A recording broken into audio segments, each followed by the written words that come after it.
जो 300 तहसीलें हैं जो पाकिस्तान को टच करती हैं या समुद्र को टच करती हैं, बांग्लादेश को टच करती हैं या हिमालय को टच करती हैं या म्यांमार को टच करती हैं, उन सभी बॉर्डर की 300 तहसीलों की डेमोग्राफी बदल चुकी।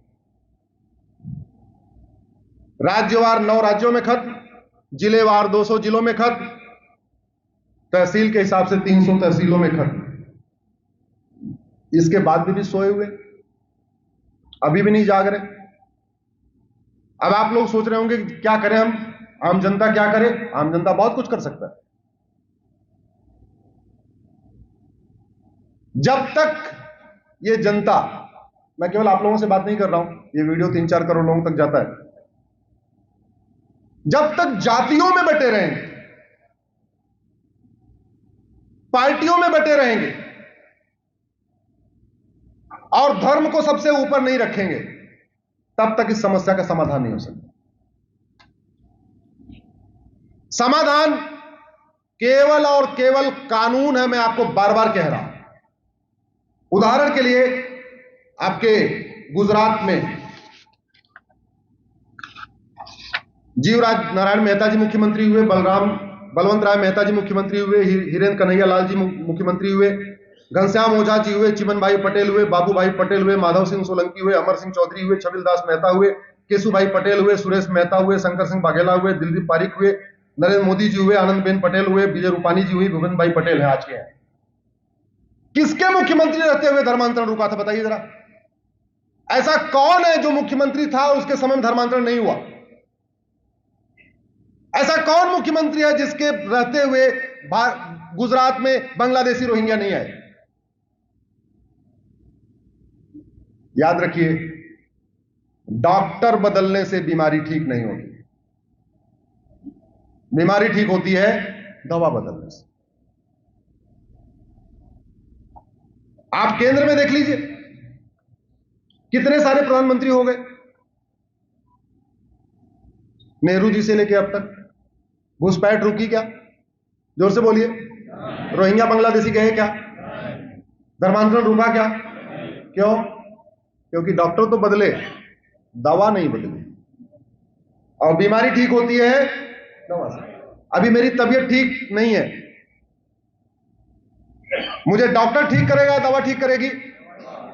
मेरे अंदर डॉक्टर जाएगा या दवा जाएगी?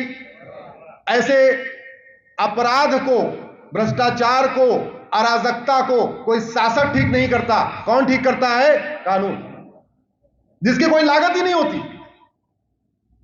तो फिर क्या करना पड़ेगा? आपको डॉक्टरों के पास जाना पड़ेगा। मान लो आपके घर में बुखार है, इधर डॉक्टर साहब बैठे हुए, ये सामने डॉक्टर साहब बैठे हुए, आप इनके पास गए, आपने इनको दिखाया, इन्होंने 2-3 टैबलेट लिख दिया और 2-3 दिन बुखार नहीं उतरा। आप दोबारा जाओगे इनके पास, क्या बोलोगे? कि डॉक्टर साहब दवा काम नहीं कर रही है। बोलोगे नहीं बोलोगे?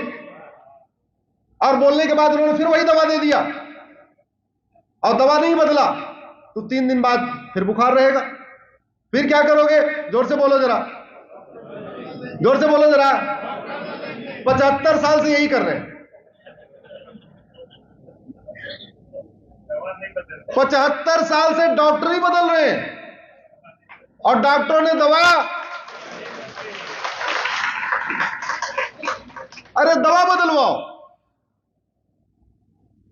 ज्यादा नियम कानून नहीं पता तो अपने सांसद से, विधायक से ये तो कह सकते हो कि भाई साहब ये बताओ, ये जो लोग गुजरात में अवैध रूप से आते हैं, सिंगापुर में कोई अवैध रूप से जाता है क्या? चीन में जाता है क्या? अमेरिका में जाता है क्या? हमारे यहां कितना घटिया वीजा सिस्टम है।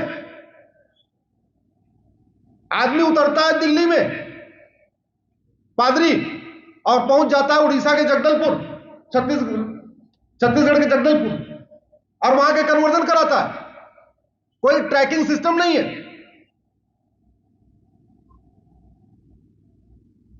इस हॉल में हम लोग बैठे हुए, ये गेट, एक गेट आगे, एक गेट पीछे। यहां से एक सांप अगर घुस जाए,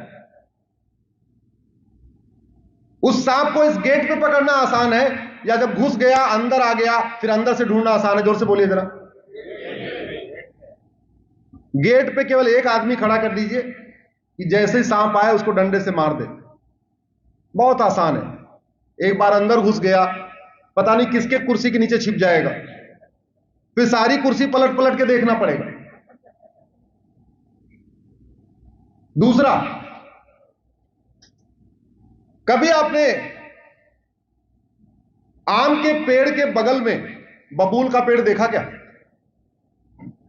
देखा है? अगर देखा भी होगा तो दो तीन साल के बाद नहीं मिलेगा। वीके न्यूज, राष्ट्र के नाम।